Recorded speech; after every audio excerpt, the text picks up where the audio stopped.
물리학은 시간은 흐르지 않는다고 말합니다. 그런데 바로 그 지점에서 천년 전 원효의 깨달음이 우리를 기다리고 있습니다. 예순을 넘기고 나면 거울이 조금 무서워지는 날이 옵니다. 흰머리 한 올, 손등의 주름 하나에 문득 이런 생각이 스칩니다. 시간이 나를 죽음 쪽으로 끌고 가고 있구나. 그런데 오늘 저는 여러분께 조금 이상한 소식 하나를 전해드리려 합니다. 현대 물리학의 가장 깊은 자리에서는 놀랍게도 이렇게 말합니다. 시간은 흐르지 않는다.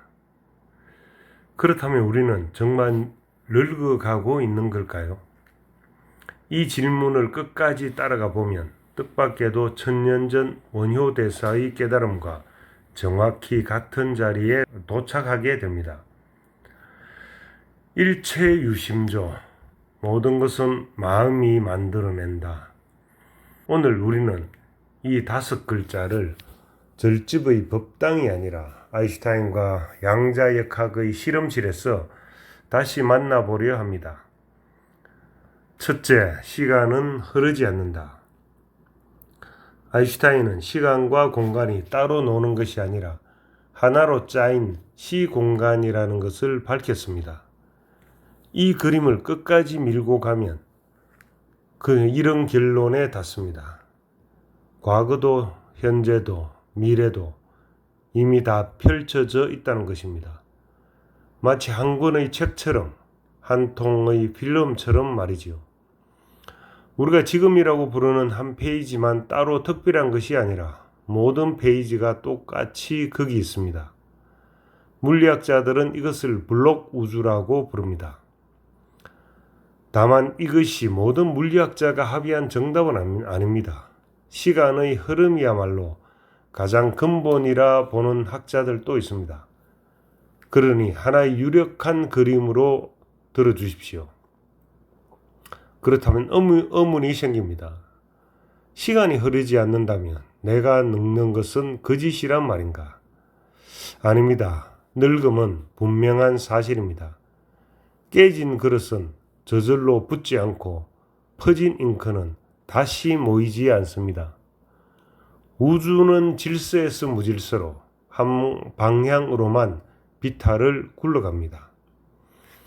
물리학은 이것을 엔트로피의 화살이라고 부릅니다. 늙음이란 바로 그 비탈에 새겨진 자연스러운 결입니다. 흐름이 환상이냐 아니냐를 따지기 전에 늙음 그 자체는 조금도 환상이 아닙니다. 둘째, 순서는 누구도 뒤집지 못한다. 상대성 이론에는 더 묘한 이야기가 있습니다. 빠르게 움직이면 시간이 다르게 흐른다는 것. 그래서 온 우주가 공유하는 단 하나의 지금은 없다는 것입니다. 그러나 여기서 오해하시면 안 됩니다. 순서가 뒤죽박죽이라는 뜻이 결코 아닙니다. 한 사람의 삶, 즉 태어나서 자라고 늙어 떠나는 그 순서만큼은 어떤 우주선을 타도 누가 봐도 절대 뒤집히지 않습니다. 죽음을 탄생보다 먼저 겪는 일은 없습니다. 그리고 공간과 달리 시간에는 되돌아갈 수 없는 화살이 박혀 있습니다. 떠난 자리로 다시 갈 수는 있어도 지나온 시간으로는 돌아갈 수 없지요.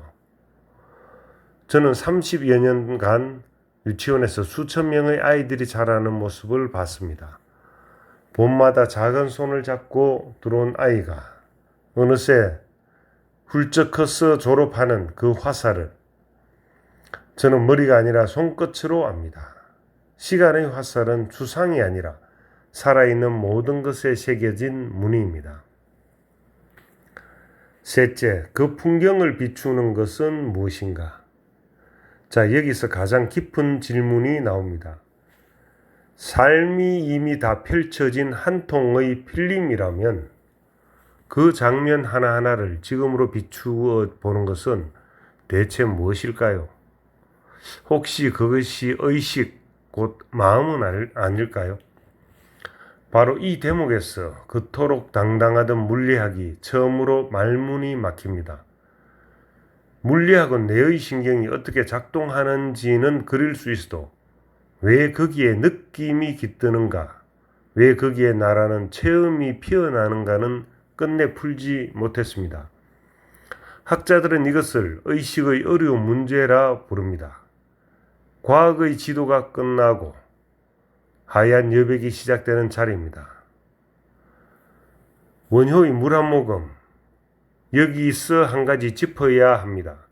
양자역학의 그 유명한 실험에서 빛이 관찰되는 순간 달라진다고들 합니다. 그러나 그 관찰은 사람이 눈으로 들여다보는 것이 아닙니다. 검출기라는 기계가 부딪혀 흔적을 남기는 순전히 물리적인 사건입니다. 사람이 보든 안 보든 결과는 같습니다. 그러니 의식이 입자를 만든다는 말은 물리학이 증명한 사실이 아닙니다. 그런데 1300년 전 당나라로 향하던 원효의 밤을 떠올려 봅니다. 깜깜한 어둠 속 목이 말라 더듬어 마신 물은 더없이 달고 시원했습니다. 그러나 날이 밝아보니 그것은 해골에 고인 썩은 물이었지요. 똑같은 물이었습니다. 바뀐 것은 물이 아니라 마음이었습니다. 그 순간 원효는 크게 깨달았습니다. 일체의 유심조, 모든 것은 마음이 지어낸다. 기계의 관찰과 원효의 관은 글자는 같아도 서로 다른 산을 오릅니다. 하나는 바깥 세계를 재는 일이고 하나는 세계가 나에게 어떻게 나타나는가를 보는 일입니다. 넷째, 물리학이 침묵하는 자리, 동양이 먼저 와 있던 자리. 그래서 정직하게 말씀드립니다. 물리학은 마음이 만물을 짓는다는 것을 증명하지 못합니다. 그러나 똑같이 부정하지도 못합니다. 이 문제 앞에서 물리학은 부정이 아니라 침묵합니다. 세계의 구조와 뼈대는 더없이 정밀하게 그려내지만 그 모든 것의 바탕이 마음인가라는 물음 앞에서는 입을 다뭅니다. 그리고 바로 그 침묵의 여백으로 동양은 수천 년 전부터 걸어 들어가 있었습니다. 화음의 일체 유심조가 그러하고 유식이 그러합니다. 우리가 보고 듣고 만지는 이 세계가 식이라는 마음을 거쳐서야 비로소 나타난다는 통찰, 그것은 실험실의 보정을 기다릴 필요가 없습니다. 애초에 다른 산이기 때문입니다. 자, 이제 처음의 거울로 돌아갑니다. 흐름의 정체를 이만큼 들여다보고 나면 흰머리 한 올이 조금 다르게 보입니다. 늙음은 나를 죽음 쪽으로 끌고 가는 형벌이 아니라 이미 온전히 존재하는 한 생의 자연스러운 무늬입니다. 그리고 그 모든 장면을 지금으로 밝히고 있는 것은 다름 아닌 마음입니다. 나는 끝을 향해 떠밀려 가는 것이 아니라 이미 다 펼쳐진 나의 생을 마음이 한 장면 한 장면 환히 비추며 살아가고 있는 것입니다. 이 시선에 설 때 죽음의 공포는 비로소 한 뼘 물러납니다. 시간의 흐름도 시장의 흐름도 한 생의 흐름도 그 정체를 알면 두려움은 길을 잃습니다. 삶의 흐름을 함께 읽는 이야기는 이 채널 언성의 홍익인간에서, 그리고 시장의 흐름을 읽는 이야기는 언성의 투자 이야기에서 이어가겠습니다. 감사합니다.